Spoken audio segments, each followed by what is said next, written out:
स्थापकाय च धर्मस्य सर्वधर्मो शरोपिने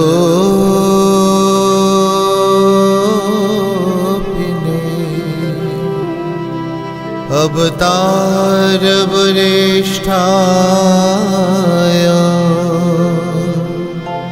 श्रीराम कृष्णाय के नमः।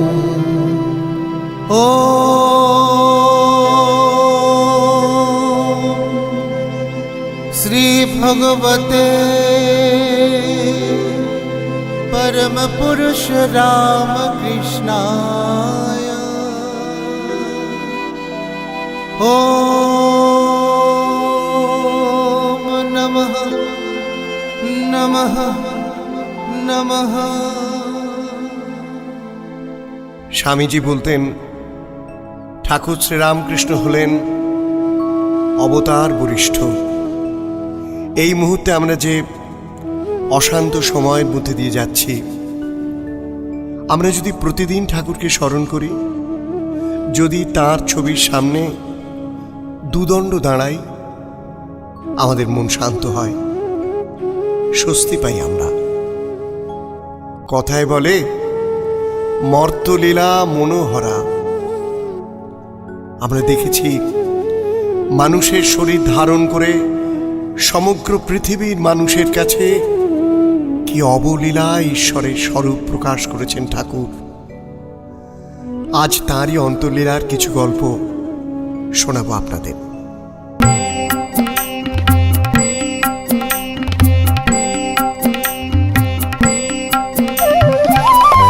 এক তারাতে বেঁধে দিলে দো তারার সুর, এক তারাতে বেঁধে দিলে দো তারার সুর। ঠাকুর একই দেহে রাম আর কৃষ্ণ সুমধুর, একই দেহে রাম আর কৃষ্ণ সুমধুর। এক তারাতে বেঁধে দিলে দো তারার সুর, একই দেহে রাম আর কৃষ্ণ সুমধুর, একই দেহে রাম আর কৃষ্ণ সুমধুর।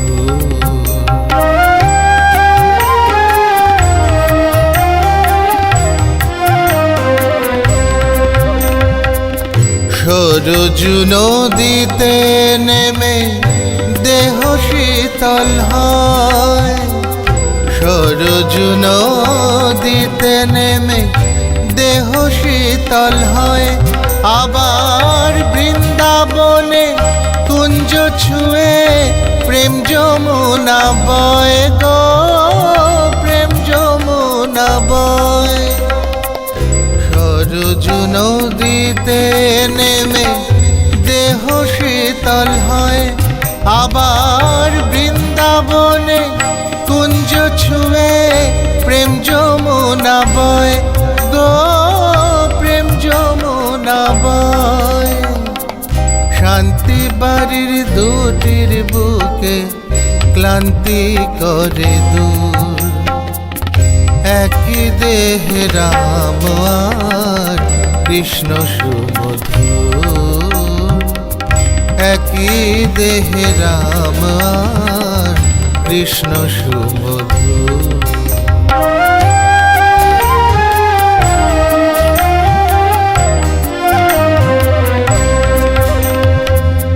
জীবে শিবে এক করে খুঁচালে বিভেদ, জীবে শিবে এক করে খুঁচালে বিভেদ।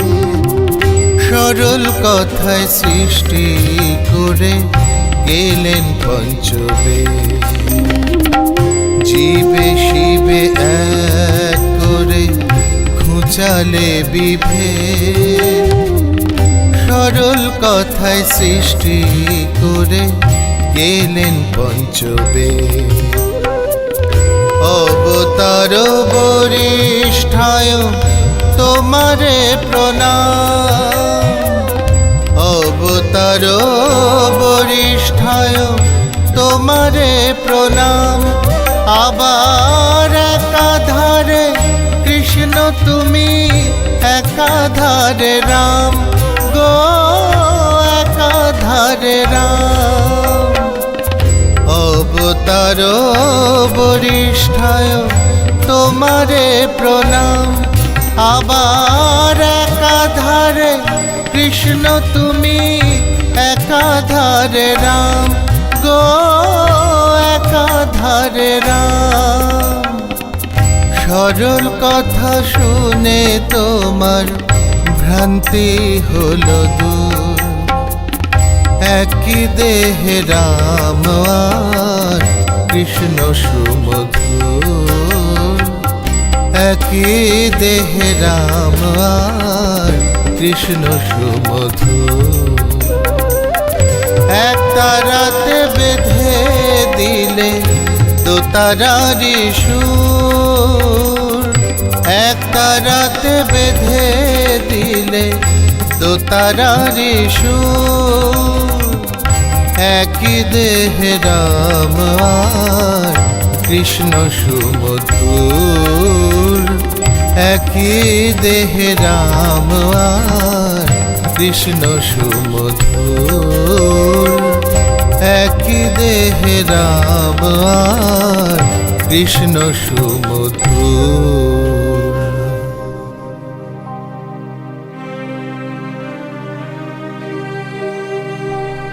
প্রায় 2 মাস হলো শ্যামপুকুরের ভাড়া বাড়িতে রয়েছেন ঠাকুর। দোতলার বড় ঘরে রোগ ও যন্ত্রণায় কাতর। স্বাস্থ্যের ক্রম অবনতি দেখে নরেন্দ্র বলেন, তাই চলুন দক্ষিণেশ্বর, সেখানে কালী আছেন। হাসেন, মৃদু প্রতিবাদ করেন ঠাকুর, আর আর এখানে বুঝি কালী নেই?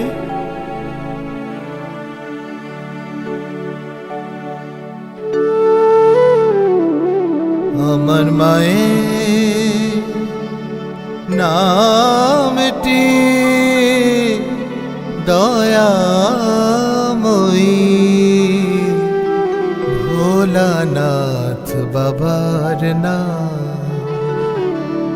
আমার মায়ের নামটি দয়াময়ী, ভোলানাথ বাবার নাম। মা যেখানে কুল পেতেছে, মা যেখানে কুল পেতেছে, সে আমার কৈলাস ধাম, ভোলানাথ বাবার নাম। আমার মায়ের নামটি দয়াময়ী, ভোলানাথ বাবার নাম। ঠাকুরের কাতর অবস্থায় শিশুর মতো কাঁদতে থাকে সেবক শশী আর রাখাল। ঠাকুরেরও চোখে জল। কাঁদছিস কেনে, কাঁদছিস কেনে? শরীর কি চিরকাল থাকবে নাকি? বড় কষ্ট, বড় কষ্ট, বড়। ঠাকুরের কষ্ট সবাইকে বিচলিত করছে। চিকিৎসকের পরামর্শ নেওয়া হলো। ডাক্তার মহেন্দ্রলাল সরকার বললেন স্থান পরিবর্তন করতে হবে। উদ্যোগ নিলেন গৃহী ভক্তরা। রামচন্দ্র দত্ত সন্ধান আনলেন কাশীপুর অঞ্চলের এক উদ্যানবাটি, মাসিক 80 টাকা ভাড়ায়। ঠাকুর অনুমতি দিলেন আর সুরেন্দ্র মিত্রকে ডেকে বললেন, দেখো দেখো সুরেন্দ্র, এরা সব ছাপোষা লোক, এরা এত টাকা চাঁদা তুলতে পারবে কেনে? বাড়ি ভাড়ার সব টাকাটা তুমি দিও, কেমন? তুমি দিও। ঠাকুরের আদেশে কৃতার্থ হলেন রসদদার সুরেন্দ্র মিত্র। 11ই ডিসেম্বর ঘোড়ার গাড়ি ঠাকুরকে নিয়ে ঢুকলো কাশীপুর উদ্যানবাটিতে। লোহার ফটক পেরিয়ে ঢুকে বাগান, পুকুর, তার থাকার জন্য বড় ঘর, ছাদ, এই সবই ঠাকুরের ভারী মনের মতো হলো। খবর ছড়িয়ে পড়ল ঠাকুর এসেছেন উদ্যানবাটিতে, বড়নগরে। ভক্তের ঢল নামলো একেবারে।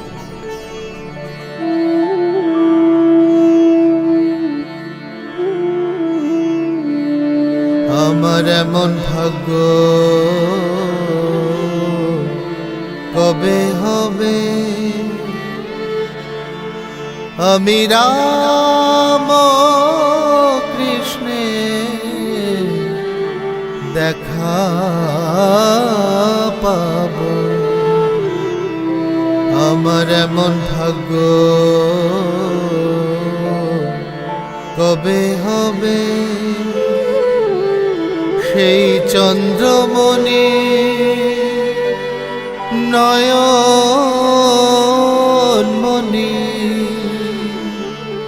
সেই চন্দ্রমণি নয়নমণি,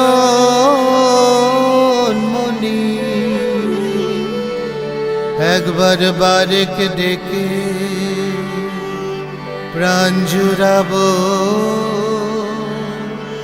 প্রাণ জুড়াবো, প্রাণ জুড়াবো। আমার এমন ভাগ্য কবে হবে, আমি রাম কৃষ্ণে দেখা পাবো। আমার এমন ভাগ্য কবে হবে।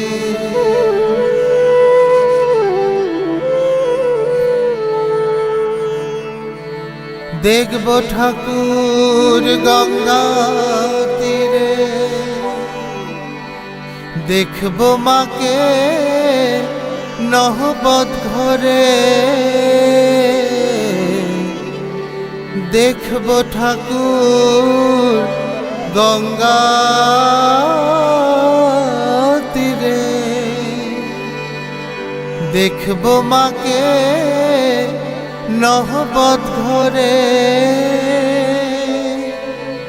ও গো রাম কৃষ্ণ আর মা শারদা, হর গৌরী দেখতে পাব।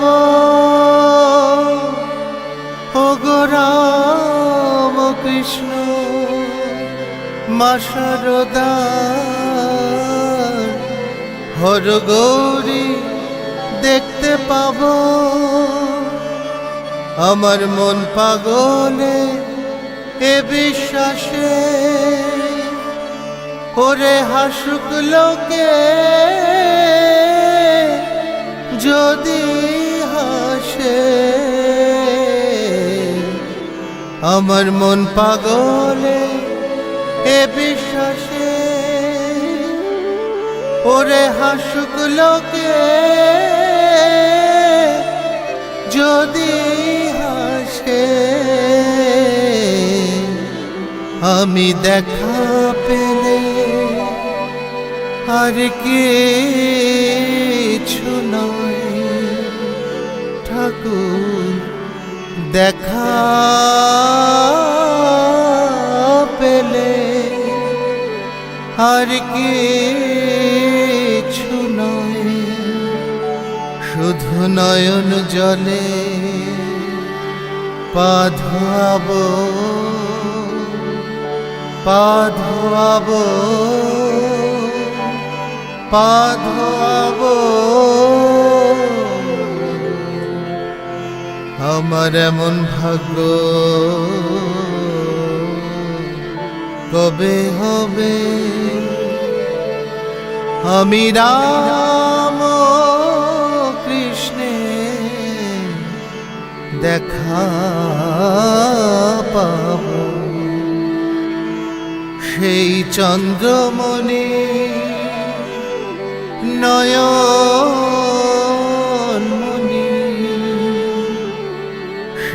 চন্দ্রমণি নয়নমণি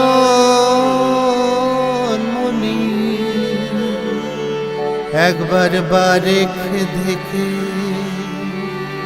প্রাণ জুড়াবো প্রাণ জুড়াবো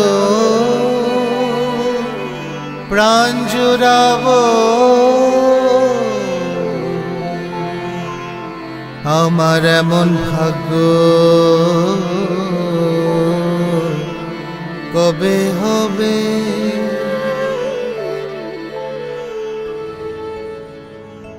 ঠাকুর আবার লাটুকে জিজ্ঞাসা করেন, হ্যাঁ রে নোটো, কখানা গাড়ি এছে রে? সেবক লাটু জানান, 19 খানা। মোটে? তাহলে আর কি হলো রে, অনেক গাড়ি, অনেক ঘোড়া, অনেক ভক্ত হবে, তবে না?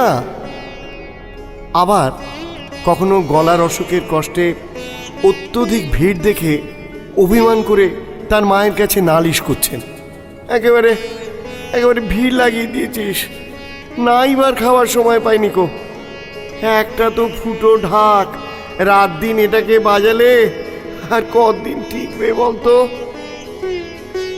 মাঝে মাঝেই তার ভাব দর্শন হয়, তখন শরীর আরও খারাপ হয়। তবু এই অসুস্থ শরীর নিয়েও ভালোবাসা বিলিয়ে দিতে তার কার্পণ্য নেই। গলা থেকে প্রচুর রক্তপাত হচ্ছে, খেতে পারেন না, কথা বলতে কষ্ট। বলছেন, তোদের আর কোনো কষ্ট করতে হবে না, কোনো কষ্ট করতে হবে না তোদের, যা করার আমি করে দিয়ে গেলুম, আমি করে দিয়ে গেলুম।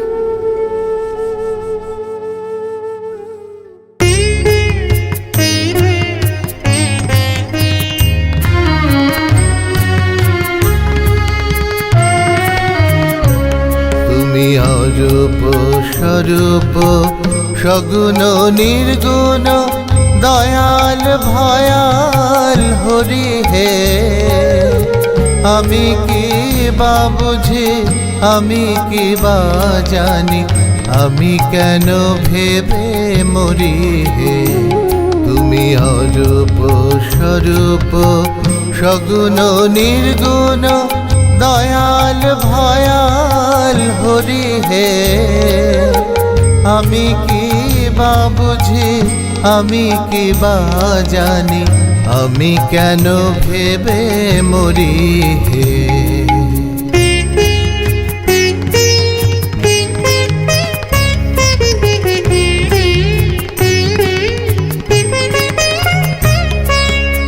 কি রূপে এসেছি, কেমনে বা যাব, তা ভাবিয়ে কেন জীবন কাটাবো। কি রূপে এসেছি, কেমনে বা যাব, তা ভাবিয়ে কেন জীবন কাটাবো।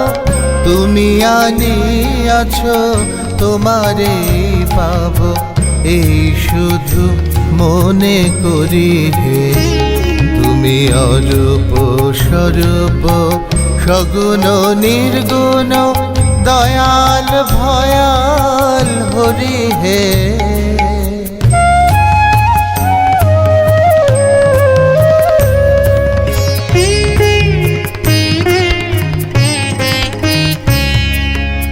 না রাখি জটিল ন্যায়ের বারতা, বিচারে বিচারে বারে অসারতা। না রাখি জটিল ন্যায়ের বারতা, বিচারে বিচারে বারে অসারতা। আমি জানি তুমি আমার দেবতা, তাই আমি হৃদে বলি হে। তাই বলে ডাকি প্রাণ যাহা চায়, ডাকিতে ডাকিতে হৃদয় জুড়ায়। তাই বলে ডাকি প্রাণ যাহা চায়, ডাকিতে ডাকিতে হৃদয় জুড়ায়। যখন যে রূপে প্রাণ ভরে যায়, তাই দেখি প্রাণ ভরি হে। তুমি অরূপ স্বরূপ সগুণ নির্গুণ, দয়াল ভয়াল হরি হে। আমি কি বা বুঝি, আমি কি বা জানি, আমি কেন ভেবে মরি হে। তুমি অরূপ স্বরূপ সগুণ নির্গুণ, দয়াল ভয়াল হরি হে। একদিন মা নিজের হাতে পথ্য তৈরি করে এনেছেন ঠাকুরের জন্য, ভার্মিসেলি সেদ্ধ দুধ। ঠাকুর বললেন, হ্যাঁ গা, অষ্টা কষ্টা খেলেছ কখনো? মা মাথা নাড়েন, বলেন, কই না তো। ঠাকুর মাকে বলেন, বুঝলে, এই খেলায় না যুগ মারতে হয়, তাহলে আর ঘুঁটি কাটা যায় না। তেমনি ইষ্টের সঙ্গে যুগ বাঁধতে হয়, তাহলে আর কোনো ভয় থাকে না গো, নইলে পাকা ঘুঁটি ঘ্যাঁচ করে কেটে দেয়। তাই তো বলছি, যুগ বাঁধতে হয়, ইষ্টের সঙ্গে যুগ বাঁধতে হয়, ইষ্টের সঙ্গে। কে বলে পাশানি তুই, দয়ার অন্ত নাই মাতো, দয়ার অন্ত নাই। কে বলে পাশানি তুই, দয়ার অন্ত নাই মাতো, দয়ার অন্ত নাই। ছেলের ব্যথা এলো কেশি, তোর বুকে যে বাজে বেশি। ছেলের ব্যথা এলো কেশি, তোর বুকে যে বাজে বেশি। এমন স্নেহ ত্রিভুবনে কার কাছে বা পাই মা। এমন স্নেহ ত্রিভুবনে কার কাছে বা পাই মা। তোর দয়ার অন্ত নাই মা, তোর দয়ার অন্ত নাই। কে বলে পাশানি তুই, দয়ার অন্ত নাই মা, তোর দয়ার অন্ত নাই। একবার সিঁড়ি থেকে পড়ে মায়ের পা মুচকে যায়। সেই সময় মা নিজে পথ্য বানিয়ে রোজ দুবেলা ঠাকুরকে খাইয়ে আসতেন। মা না যেতে পারলে ঠাকুর খুব উতলা হতেন। মা তখন নাকে নথ পরতেন। রসিক ঠাকুর সেই নথের নির্দেশ দিয়ে ঠারে ঠোরে একদিন বললেন, ওকে ওকে একবার আনতে পারলি নি? পা মোচকে সিঁড়ি ভাঙতে পারে না তো কি, ঝুড়ি করে ওপরে তুলে নিয়ে আয়। আর একদিনে ঠাকুরের অলৌকিক শক্তির একটি ঘটনা বলি আপনাদের। একদিন যুবক ভক্তরা সন্ধেবেলা খেজুর গাছ থেকে জিরেনের রস খাবে ঠিক করেছে। ঠাকুরকে কিন্তু এর কিছু জানায়নি তারা। সন্ধ্যের সময় নিরঞ্জন প্রভৃতিরা দল বেঁধে গাছের দিকে এগিয়ে যায়। হঠাৎ মা দেখলেন ঠাকুর তীর বেগে নিচে নেমে গেলেন। তিনি চমকে উঠলেন।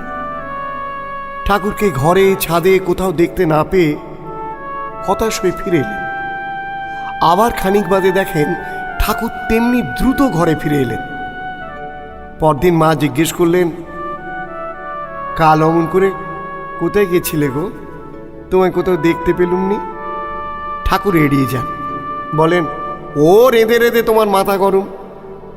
শেষে খুলে বলেন, ছেলেরা সব এখানে এসেছে, সবাই ছেলে মানুষ, তারা আনন্দ করে বাগানের দক্ষিণে একটা খেজুর গাছ আছে না, তার রস খেতে যাচ্ছিল। আমি দেখলাম গাছতলে একটা কাল সাপ রয়েছে।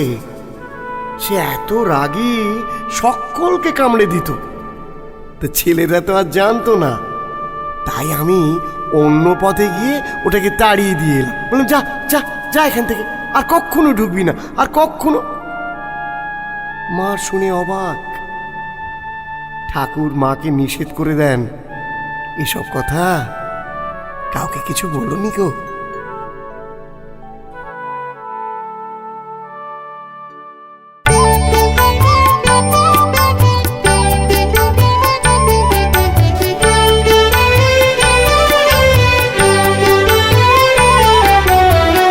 পাখি তুই ঠিক বসে থাক, ঠিক বসে থাক, ঠিক বসে থাক রে, রামকৃষ্ণ নামের মাস্তুলে। পাখি তুই ঠিক বসে থাক, ঠিক বসে থাক, ঠিক বসে থাক রে, রামকৃষ্ণ নামের মাস্তুলে। তোর বৃথায় ওরা নড়া চড়া খোঁজ পাবি না অকুলে, বৃথায় ওরা নড়া চড়া খোঁজ পাবি না অকুলে। ঠিক বসে থাক, ঠিক বসে থাক, ঠিক বসে থাক রে, রামকৃষ্ণ নামের মাস্তুলে। পাখি তুই ঠিক বসে থাক, ঠিক বসে থাক, ঠিক বসে থাক রে, রামকৃষ্ণ নামের মাস্তুলে।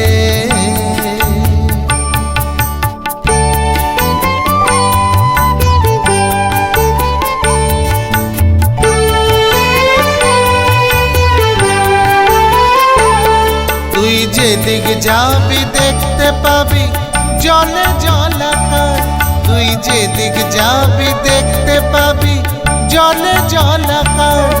আর নাই তো অন্ত দিক দিগন্ত অপার পাথার, যেদিক যাবি দেখতে পাবি জলে জলাকার। আর নাই তো অন্ত দিক দিগন্ত অপার পাথার। তোর ধরবে ডানা ওরে তোর ধরবে ডানা, ঘোর যাত না পড়বি মহা মুশকিলে। ধরবে ডানা ওরে তোর ধরবে ডানা, ঘোর যাত না পড়বি মহা মুশকিলে। ঠিক বসে থাক, ঠিক বসে থাক, ঠিক বসে থাক রে, রামকৃষ্ণ নামের মাস্তুলে। পাখি তুই ঠিক বসে থাক, ঠিক বসে থাক, ঠিক বসে থাক রে, রামকৃষ্ণ নামের মাস্তুলে।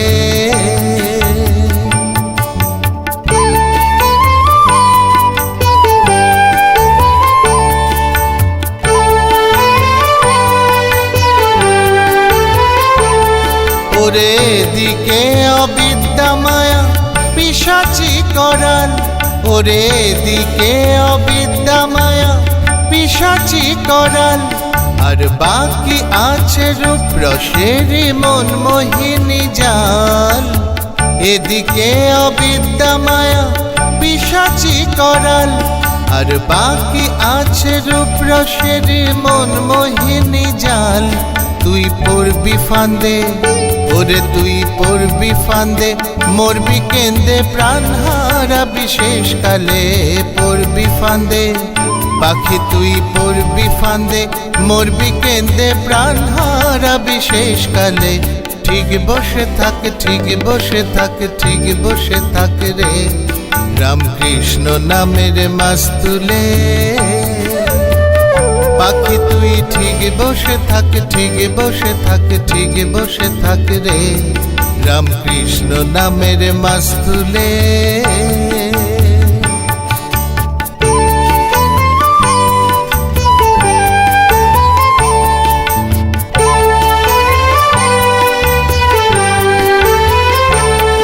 ওরে অনন্ত অনন্ত যে তার অন্তকে করে, ওরে অনন্ত অনন্ত যে তার অন্তকে করে। মন পাখি রে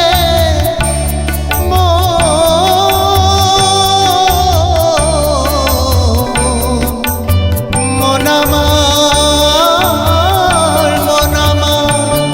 ওরে অনন্ত অনন্ত যে তার অন্তকে করে। আর প্রধান গ্রন্থ বেদ বেদান্ত গেল চুপ মেরে। আর পৌরাণেরা আর পৌরাণেরা দিশাহারা সার হলো নাম শেষকালে। পৌরাণেরা আর পৌরাণেরা দিশাহারা সার হলো নাম শেষকালে। ঠিক বসে থাক, ঠিক বসে থাক, ঠিক বসে থাক রে, রামকৃষ্ণ নামের মাস্তুলে। পাখি তুই ঠিক বসে থাক, ঠিক বসে থাক, ঠিক বসে থাক রে, রামকৃষ্ণ নামের মাস্তুলে। তোর বৃথায় ওরা নড়া চড়া খোঁজ পাবি না অকুলে। বৃথায় ওরা নড়া চড়া খোঁজ পাবি না অকুলে। ঠিক বসে থাক, ঠিক বসে থাক, ঠিক বসে থাক রে, রামকৃষ্ণ নামের মাস্তুলে। পাখি তুই ঠিক বসে থাক, ঠিক বসে থাক, ঠিক বসে থাক রে, রামকৃষ্ণ নামের মাস্তুলে।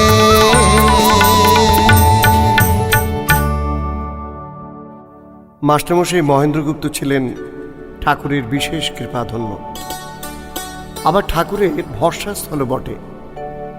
দিনটা ছিল ডিসেম্বরের 23। সকাল থেকেই ঠাকুরের কৃপা হয়েছে অনেকের উপর। সেবক নিরঞ্জনকে বলেছেন, তুই আমার বাপ, আমি আমি আমি তোর কোলে বসবো, কোলে বসবো তোর।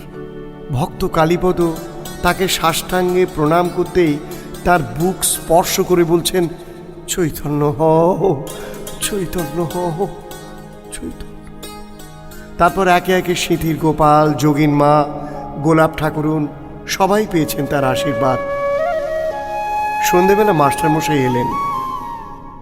ঠাকুর বলেন, মাস্টার, হ্যাঁ গো মাস্টার, আমার এই ব্যায়ামও যেতে আর কতদিন লাগবে বলো তো? মাস্টারমশাই বলেন, আগে 5-6 মাস হতে পারে। ঠাকুর বালকের মতো অধৈর্য, নিজের গালে চড় মারতে যান। বলো কি 5-6 মাস?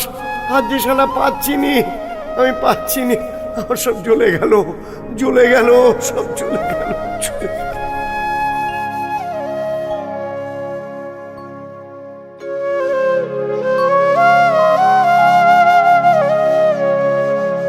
বিপদে পড়েছি শ্যামা, শ্রীপদে তাই হাই নিয়েছি। বিপদে পড়েছি শ্যামা, শ্রীপদে তাই ঠাই নিয়েছি। দুঃখের কথা চোখের জলে, দুঃখের কথা চোখের জলে জবার মতো তাই দিয়েছি। বিপদে পড়েছি শ্যামা, শ্রীপদে তাই ঠাই নিয়েছি।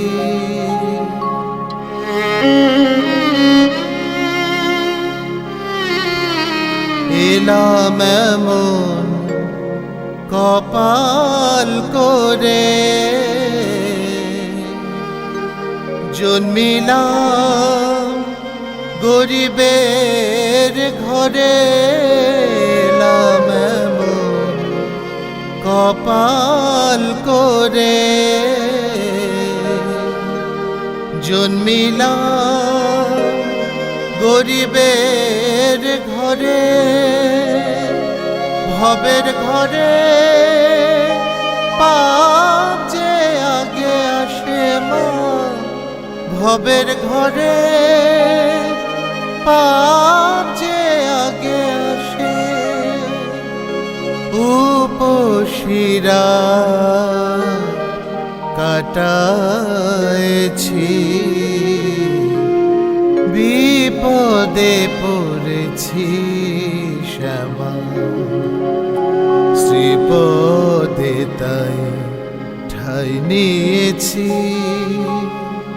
দুঃখের কথা চোখের জলে জবার মতো তাই দিয়েছি বিপদে পড়েছি শ্যামা শ্রীপদে তাই ঠাই নিয়েছি।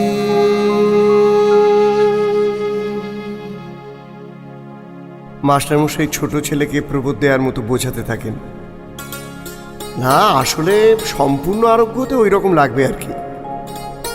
বালক স্বভাব ঠাকুর এতেই নিশ্চিন্ত বোধ করেন। বলেন, আচ্ছা মাস্টার, এত ঈশ্বরীয় রূপ দর্শন, ভাব সমাধি, তবে এত ব্যায়ামও কেনে বলো তো? মাস্টারমশাই বোঝান, আগে খুব কষ্ট হচ্ছে বটে, কিন্তু উদ্দেশ্য আছে।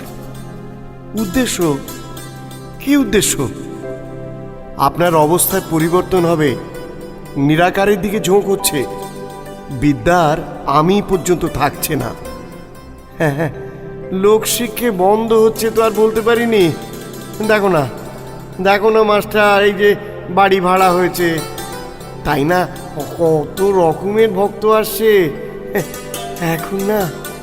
এখন আমি সব রামময় দেখছি, শুধু রাম রাম রাম রাম নাম দেখছি আমি।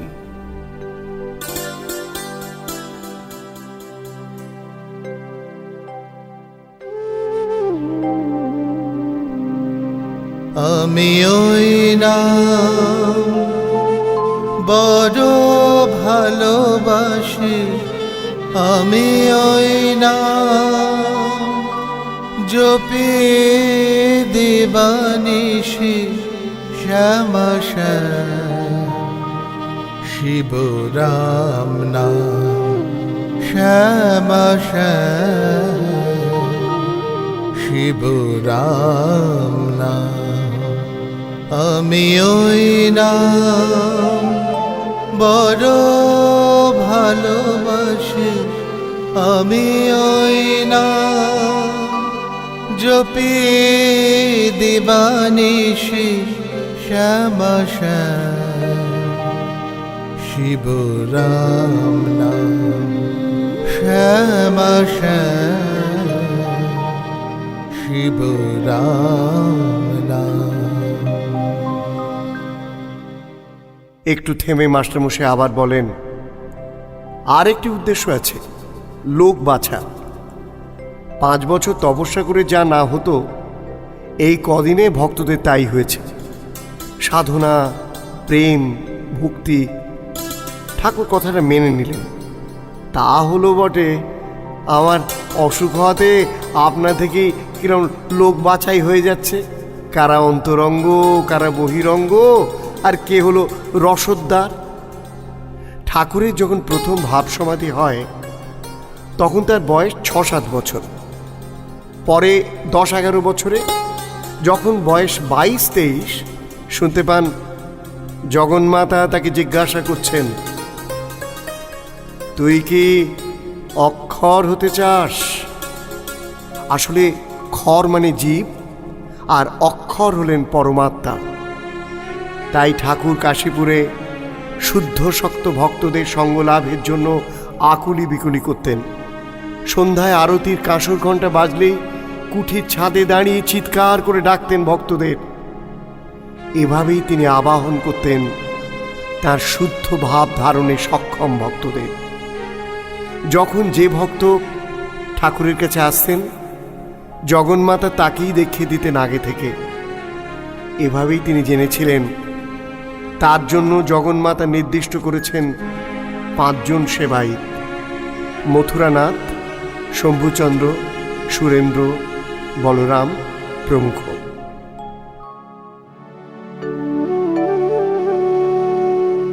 আপনাতে মন আপনি থাকো, যেও না মন কারোর ঘরে। আপনাতে মন আপনি থাকো, যেও না মন কারোর ঘরে, যা চাইবি তা বসে পাবি, যা চাইবি তা বসে পাবি। খোঁজ নিজ অন্তপুরে, আপনাতে মন আপনি থাকো, যেও না মন কারোর ঘরে, আপনাতে মন আপনি থাকো, যেও না মন কারোর ঘরে। 1886 সালের 1 জানুয়ারি এক বিশেষ দিন। ঠাকুর সেদিন কল্পতরু। গৃহী ভক্তদের জন্য তার সেদিন অপার কৃপা তিনি অকাতরে বিলিয়েছেন।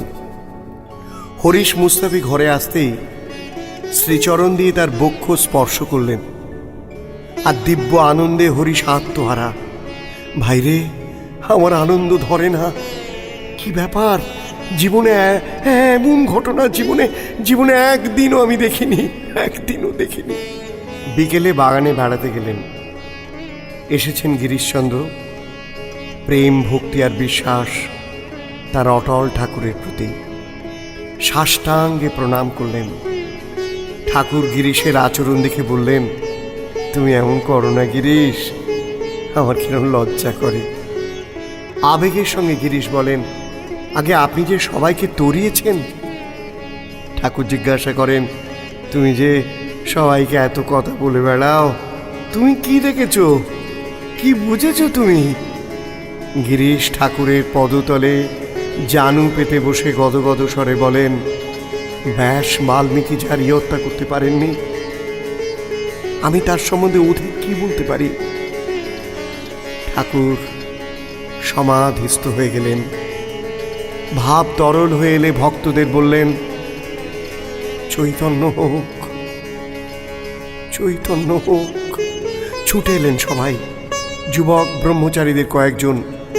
রামচন্দ্র ধরে আনলেন নবগোপাল ঘোষ, অতুল কৃষ্ণ ঘোষ, কিশোরী রায়কে। যোগীন্দ্র, নিরঞ্জন, মহিমাচরণ, কে নয়। সবাইকে ঠাকুর বুকে হাত বুলিয়ে দিচ্ছেন আর বুকে হাত বুলিয়ে দিচ্ছেন নিচ থেকে ওপরে, আর মুখ দিয়ে বলছেন, চৈতন্য হোক, তোমার চৈতন্য হোক, চৈতন্য হোক।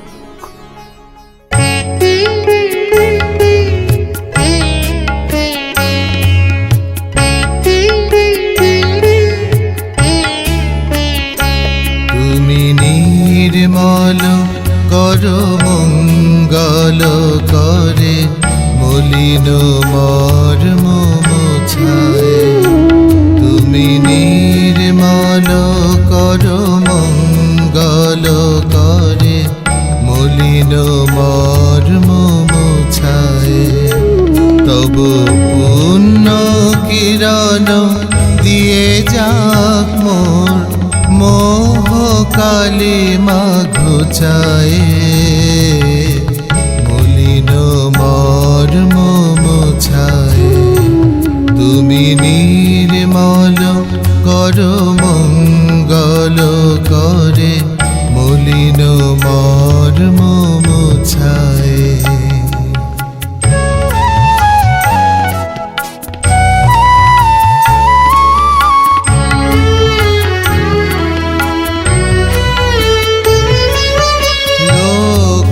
শূন্য লক্ষ বাসনা ছুটেছে গভীর আধারে, জানি না কখন ডুবে যাবে কোন অকুল গরল পাথারে। প্রভু বিশ্ব বিপদ হন্তা, তুমি দাঁড়াও রুধিয়া পন্থা। তব শ্রীচরণ তলে নিয়ে এসো মোর মত বাসনা ঘুচায়ে। মলিন মর্ম মোছায়, তুমি নির্মল করো মঙ্গল করে, মলিন মর্ম মোছায়।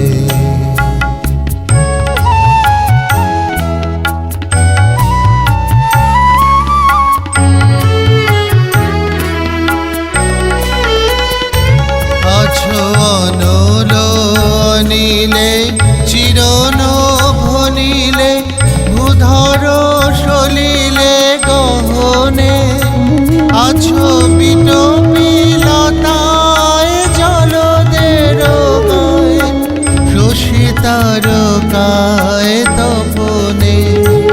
আমি নয়নে বসন বাঁধিয়া, বসে আধারে মরি গো কাঁদিয়া। আমি দেখি নাই কিছু, বুঝি নাই কিছু, দাও হে দেখায় বুঝায়, মলিন মর্ম মোছায়। তুমি নির্মল করো মঙ্গল করে, মলিন মর্ম মোছায়। তব পুণ্য কিরণ দিয়ে যাক মোর, মোহ কালিমা ঘুচায়, মলিন মর্ম মোছায়। তুমি নির্মল করো মঙ্গল করে, মলিন মর্ম মোছায়। এখানে একটা গুরুত্বপূর্ণ ব্যাপার একটু বলা প্রয়োজন। সেটা হলো, এই সময় ঠাকুর নিজের মধ্যে যে শক্তি লক্ষ্য করেছেন তা কিন্তু আগে কখনো করেননি। তিনি নিজের মধ্যে সেই ভাব আর শক্তি দেখে সেবকদের নিজেকে নির্দেশ করে বলছেন, মা মা দেখিয়ে দিচ্ছি কি যে এটার ভেতর এমন একটা শক্তি এসেছে, এখন আর আমায় কাউকে ছুঁয়ে দিতেও হবে নি, তোদের বলবো ছুঁয়ে দিতে, তোরা দিবি, তাতেই দেখবি অপরের চৈতন্য হয়ে যাচ্ছে। মা যদি এবার নিজের শরীরের দিকে তাকিয়ে বললেন, যদি এবার এইটাকে আরাম করে দেন তো দরজায় লোকের ভিড় তুই ঠেকিয়ে রাখতে পারবি নি রে, এত লোক আসবে, এত খাটতে হবে না যে ওষুধ খেয়ে পায়ের ব্যথা সারাতে হবে রে। সত্যি আজকে আমরা দেখতে পাচ্ছি না ঠাকুরের সেই বাণী কত অমোঘ।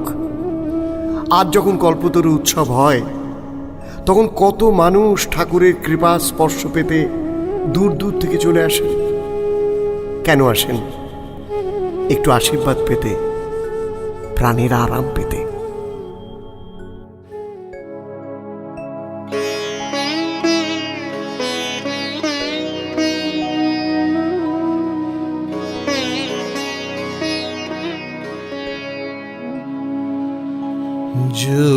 জুড়াইতে চাই কোথায় জুড়াই, কোথা হতে আসে, কোথা ভেসে যায়, জুড়াইতে চাই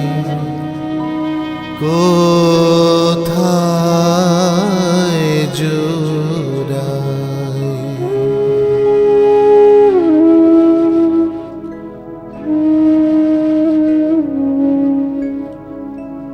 ফিরে ফিরে আসে কত কাঁদে হাসে, ফিরে ফিরে আসে কত কাঁদে হাসে, কোথা যায় সদা ভাবি গো তাই,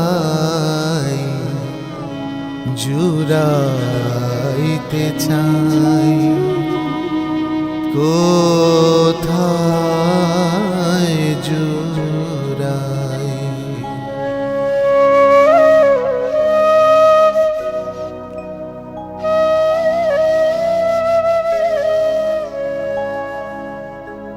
কি খেলায় আমি খেলিবা কেন,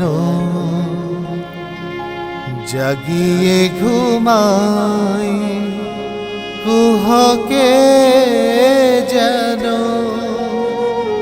কি খেলায় আমি খেলিবা কেন, জাগিয়ে ঘুমাই কুহকে যেন।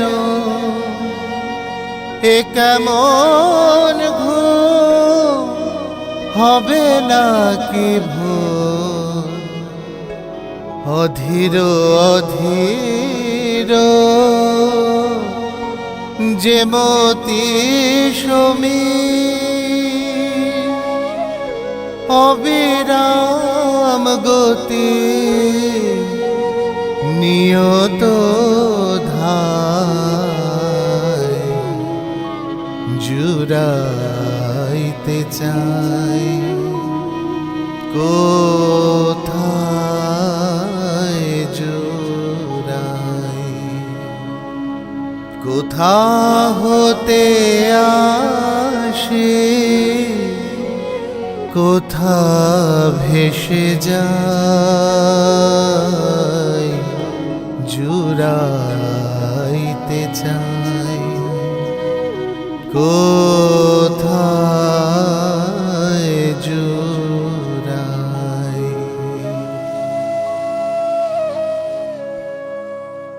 ঠাকুর যতদিন এই কাশীপুরে ছিলেন, নরেনের তদারকিতে সব যুবক ভক্তেরা সব সময় ঠাকুরের সেবার কাজে নিজেদের উৎসর্গ করেছিলেন। কারো কাজ দিনের মধ্যে নিয়ম করে ডাক্তারের সঙ্গে যোগাযোগ করা, কেউ কলকাতা থেকে ওষুধ নিয়ে আসে, কেউ যায় বরানগর বাজারে কেনাকাটার কাজে, কেউ বা সাফসুত্র করে রাখে বাড়িঘর। আর প্রত্যেকেই পালা করে ঠাকুরের সেবা করে। এদিকে নরেনের বাড়িতে তখন সংকট, সামনে তার আইন পরীক্ষা। তবু বাড়ি ফেরা হয় না তার। ঠাকুর যেদিন কল্পতরু হন, তার পরদিনেই 2রা জানুয়ারি নরেন্দ্রনাথ কাশীপুর বাগানে ধ্যান করতে করতে কুলকুণ্ডলিনী জেগে ওঠা স্পষ্ট আভাস পেলেন। ঠাকুরকে গিয়ে সব বললেন। সবাই এর সব হলো, আপনি আমায় কিছু দিন। সবার সব হচ্ছে, আমার হবে না। নরেনের এই ব্যাকুলতা দেখে ঠাকুর বললেন, তুই তোর বাড়ির একটা কিছু ঠিক করে আয় না, সব হবে। তুই কি চাস বলতো? নরেন জানালো তার ইচ্ছের কথা। আমার ইচ্ছে অমনি 3-4 দিন সমাধিস্থ থাকবো, কখনো কখনো একবার খেতে উঠবো। তুই তো বড় হীন বুদ্ধি রে। ও অবস্থার আরো উঁচু অবস্থা আছে। তুই বাড়ির একটা কিছু ঠিক করে আয় না। আরে সমাধির চেয়েও উঁচু অবস্থা হতে পারবে রে, কথা বুঝছে না। চৌঠা সকালবেলা নরেন বাড়ি গেলেন। মা ভুবনেশ্বরী ছেলেকে আদর করে খাওয়ালেন। নরেনের সামনে আইন পরীক্ষা, তাই পড়ার ঘরে পড়তে বসলেন। হঠাৎ তার ভাবান্তর হলো, একে আমার এমন ভয় করছে কেন? আমি তো একটা পাতাও পড়তে পারছি না, বুকটা কিরকম আটুপাটু করছে। আমার কি হলো এটা? আমার কি হলো? ঠাকুর, আমার তর্স হয়েছে না, আমার খালি কান্না পাচ্ছে। আমি থাকতে পারছি না কেন? বইটই ফেলে উন্মাদের মতো দৌড়লো নরেন কাশীপুরের দিকে। দৌড় দৌড় দৌড়।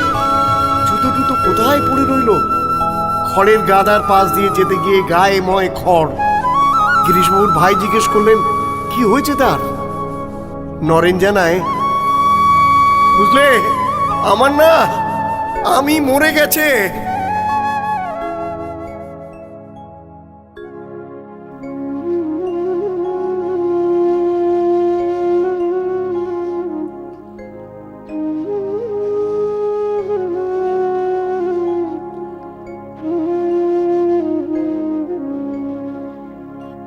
যখন এসেছি এতটা পথ পার হয়ে, বাকিটুকু পার করে দাও গো হরে। যখন এসেছি এতটা পথ পার হয়ে, বাকিটুকু পার করে দাও গো হরি। দুফোঁটা চোখের জলে ভিজিবে না জানি গো,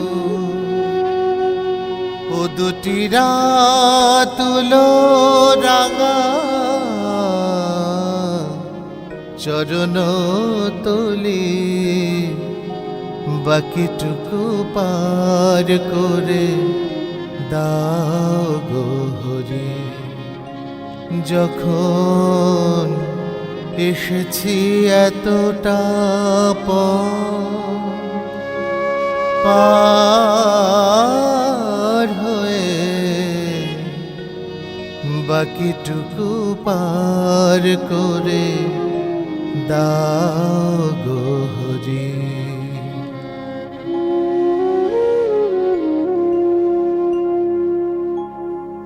ক্ষুদ্র ক্ষুদ্র আমি অনু হতে অনু,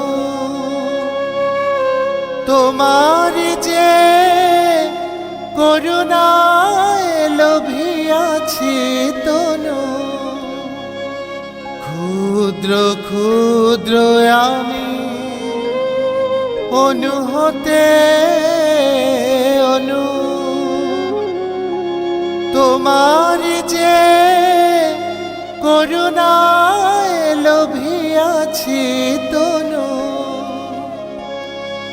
এ তনুর অন্তরে পরাণের দীপখানি, এ তনুর অন্তরে পরাণের দীপখানি। জেলে দিও নিজ হাতে যত্ন করি, বাকিটুকু পার করে দাও গো হরি। যখন এসেছি এতটা পথ পার হয়ে, বাকিটুকু পার করে দাও গো হরি।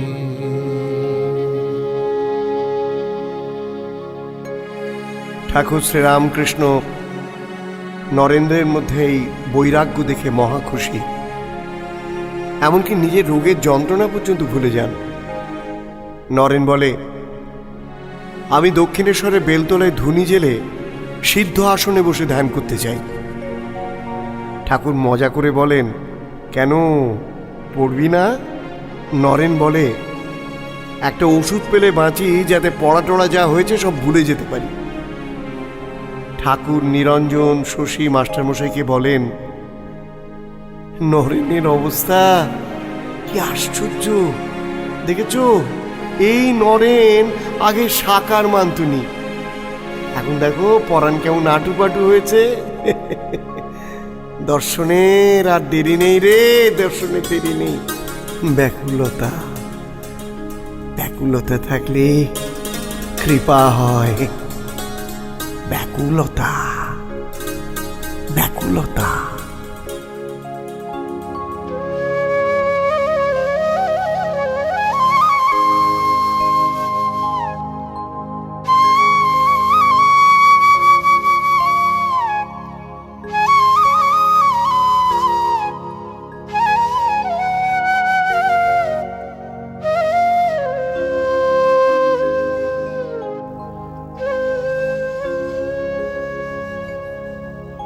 মন চলো নিজ নিকেতনে, মন চলো নিজ নিকেতনে। সংসার বিদেশে বিদেশীর বেশে ভ্রম কেন অকারণে। মন চলো নিজ নিকেতনে।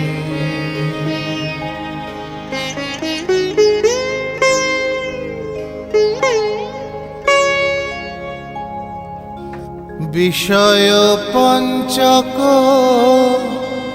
আর ভূতগণ সব তোর পর, কেউ নয় আপন। বিষয় পঞ্চক আর ভূতগণ সব তোর পর, কেউ নয় আপন। পর প্রেমে কেন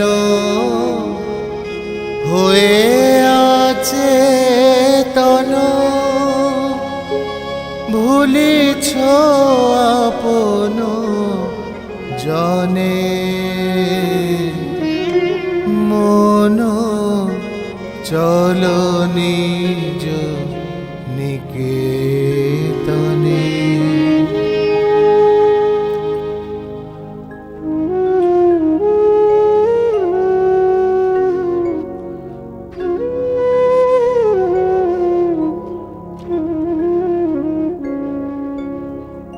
সত্য পথে মন করো আরোহণ, প্রেমের আলো জালে চলো অনুক্ষণ।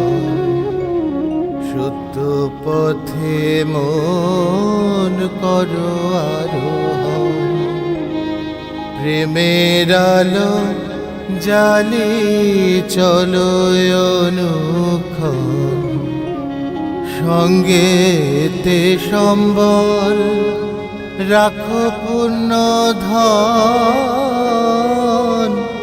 গোপনে পথি যতনে। লোভ মোহ আদি পথে দোষগণ, পথিকের করে সর্বশোষণ। লোভ মোহ আদি পথে দোষগণ, পথিকের করে সর্বশোষণ। পরম যতনে রাখো রে প্রহরী, সমদম দুই জনে। মন চলো নিজ নিকেতনে। সংসার বিদেশে বিদেশীর বেশে ভ্রম কেন অকারণে। চলো নিজ নিকেতনে।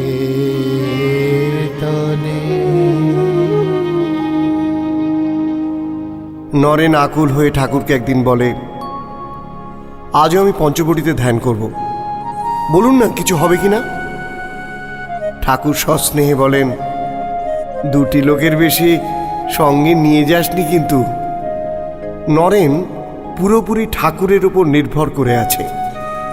আজ কি করব আপনি বলে দিন না, আমি রোজ রোজ কি করব আপনাকে বলে দিতে হবে। ঠাকুর মধুর কণ্ঠে বলেন, যা আজ রাম চিন্তা করবে। আগে তা পারবো, আগে ছেলেবেলায় বড় ভালোবাসত, রামচরিত কত বিবরণে শুনতুম। ওরে সেই রামই যে সকলের মূলে। এমন সময় নরেন মাস্টারমশাইকে জিজ্ঞেস করেন, আচ্ছা আপনি যে 1 মাস বেলতলায় কাটিয়েছিলেন কি পেয়েছিলেন বলুন তো। মাস্টারমশাই ঠাকুরকে নির্দেশ করে বললেন, কেন ওকে পেয়েছি? ঠাকুর হাসতে থাকেন। নরেন আবার মাস্টারকে জিজ্ঞাসা করেন, বলুন না আপনি কি পেয়েছেন? মাস্টারমশাই বলেন, বলছি তো আমি ওকে পেয়েছি, ঠাকুরকে।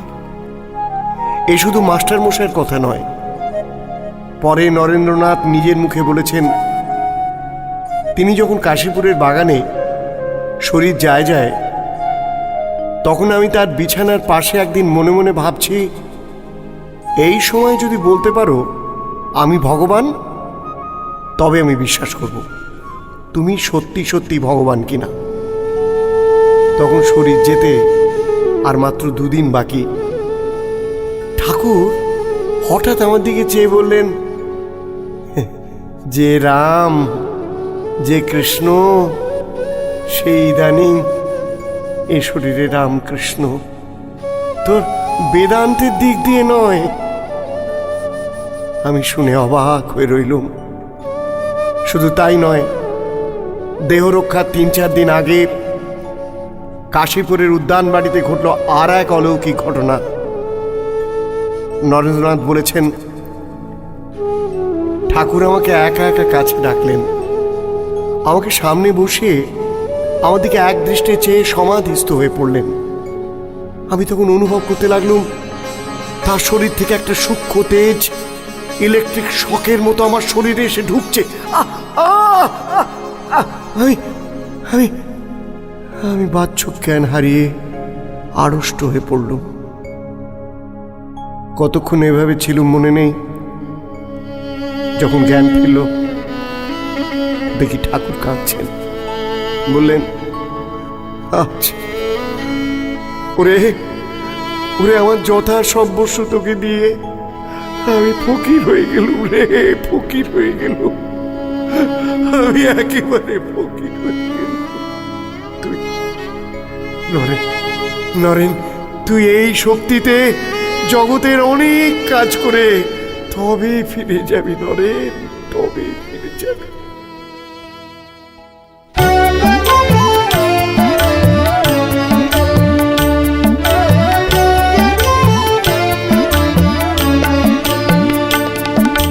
ডুব ডুব ডুব রূপ সাগরে আমার মন, ডুব ডুব ডুব রূপ সাগরে আমার মন।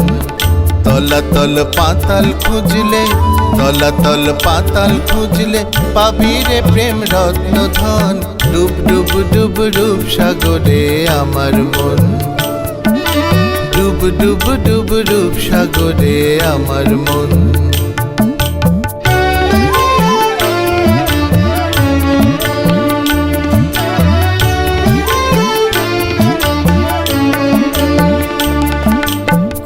খুঁজ খুঁজ খুঁজলে পাবি হৃদয়ে মাঝে বৃন্দাবন। খুঁজ খুঁজ খুঁজ খুঁজলে পাবি হৃদয়ে মাঝে বৃন্দাবন। দীপ দীপ দীপ জ্ঞানের বাতি, দীপ দীপ জ্ঞানের বাতি হৃদে জ্বলবে অনুক্ষণ। ডুব ডুব ডুব রূপ সাগরে আমার মন, ডুব ডুব ডুব রূপ সাগরে আমার মন।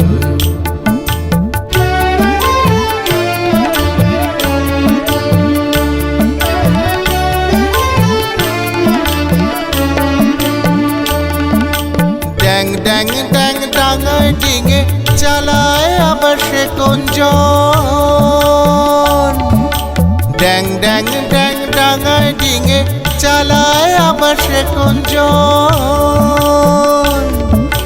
কুবির বলে শোন শোন শোন, কুবির বলে শোন শোন শোন, ভাব গুরুর শ্রীচরণ। ডুব ডুব ডুব ডুব সাগরে আমার মন, ডুব ডুব ডুব ডুব সাগরে আমার মন। তলাতল পাতাল খুঁজলে, তলাতল পাতাল খুঁজলে পাবি রে প্রেম রত্ন ধন।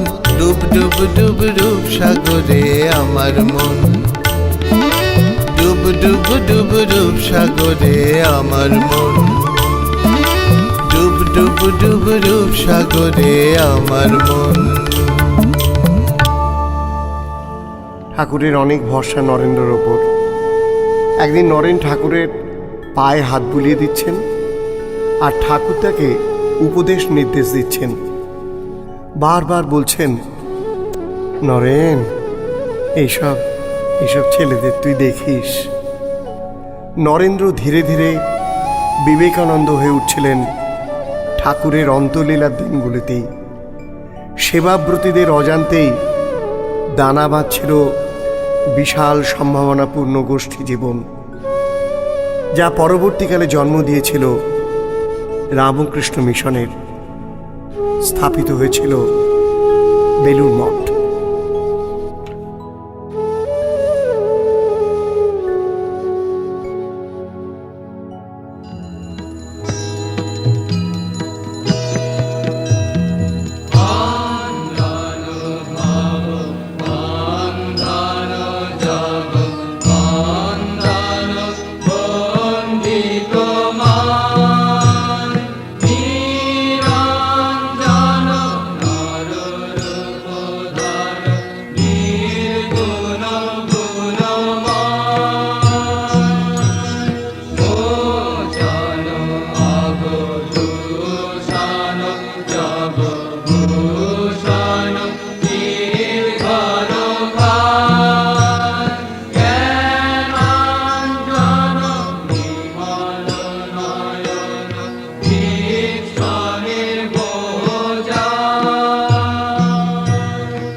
নিজের ত্যাগী সন্তান দলকে সন্ন্যাসের প্রতীক গেরুয়া বস্ত্র তো ঠাকুর নিজেই দিয়ে গেছেন।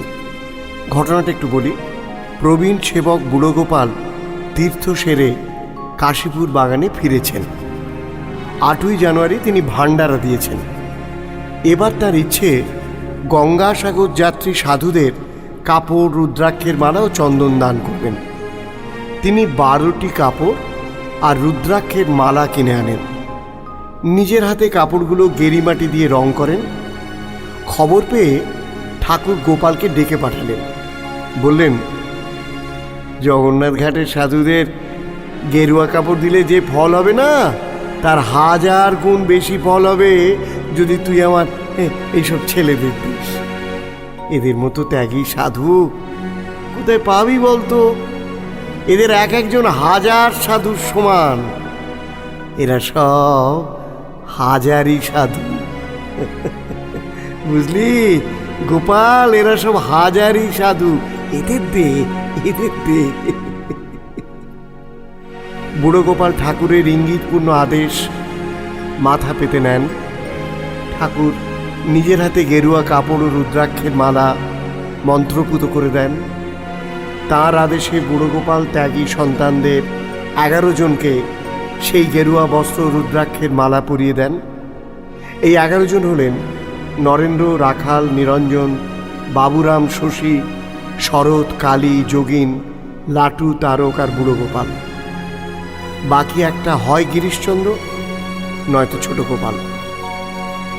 এই ত্যাগী সেবকদের দলকে নরেন্দ্রনাথ বলেছেন, দেখো, আমাদের শরীরগুলোই হলো ঠাকুরের জীবন্ত সমাধিস্থান।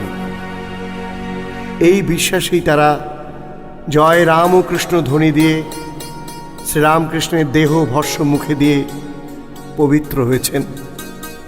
মানব সমাজের মধ্যে বহুজন হিতায় বহুজন সুখায় নিজেদের নিরন্তর সেবার ধারা বজায় রেখে চলেছেন আজও।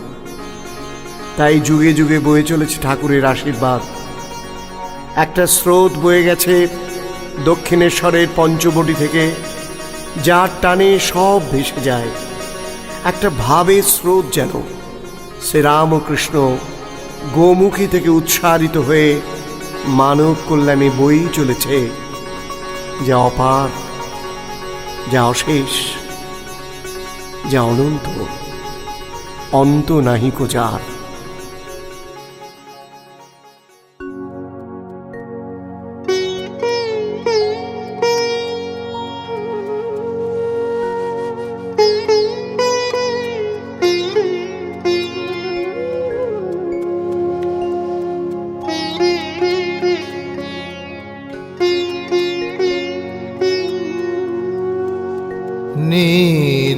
निरञ्जनं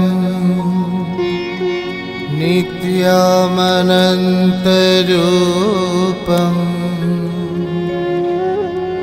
भक्तानुकम्पा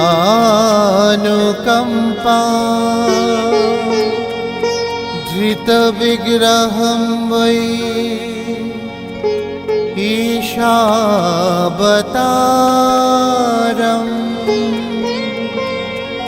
परमेशविभं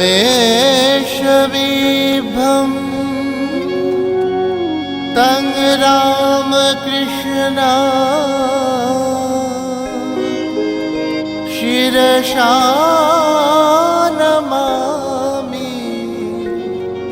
शिरसा नमामि,